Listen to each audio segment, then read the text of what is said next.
கிறிஸ்துவுக்குள் பிரியமுள்ள சகோதர சகோதரிகளே, பலன் தரும் தேவன் எபிசோட் 1815 கர்த்தரை துதிக்கிறேன், மகிமைப்படுத்துகிறேன்.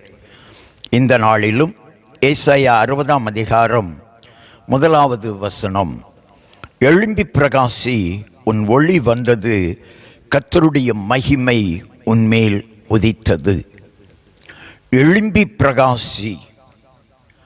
இன்றைக்கு அநேகர் தங்கள் வாழ்க்கையிலே, தொழிலிலே, வியாபாரத்தில், வேலையிலே விழுந்து கிடக்கிறார்கள். எழும்ப முடியாமல் தவித்து கொண்டிருக்கிறார்கள். உயர முடியாமல் தவித்து கொண்டிருக்கிறார்கள். நஷ்டத்திலே, தோல்வியிலே, பல காரியங்களிலே துவண்டு போயிருக்கிறார்கள்.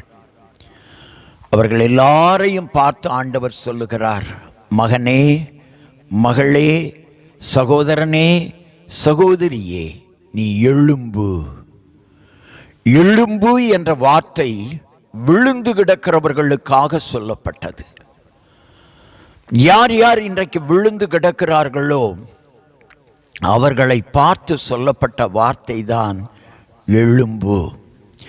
எழும்பி பிரகாசி, உன்னுடைய ஒளி வந்தது.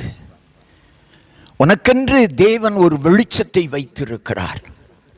இந்த வெளிச்சத்தை நீ காணும்படியாய், வெளிச்சத்தை ருசி பார்க்கும்படியாய், உன்னால முடியாத காரியத்தை தேவன் உன்னை கொண்டே செய்ய வைக்க போகிறார்.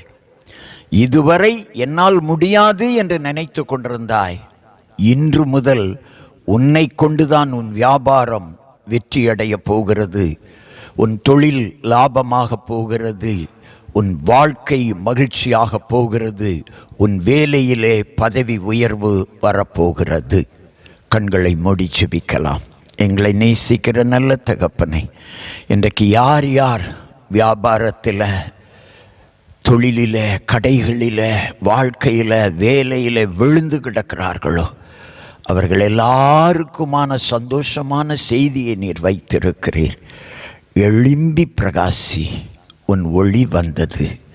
நீ எழும்ப போகிறாய், பிரகாசிக்க போகிறாய். விழுந்து கிடக்கிற சகோதரனே, சகோதரியே, இன்று முதல் உன் தொழிலில் ஆசீர்வாதம், வியாபாரத்தில் ஆசீர்வாதம், வாழ்க்கையில் ஆசீர்வாதம், வேலையில் ஆசீர்வாதம் வரப்போகிறது. நீ நம்பு, நீ பிரகாசிப்பாய். இயேசுவின் நாமத்தில் ஜெபிக்கிறேன் பிதாவே, ஆமென்.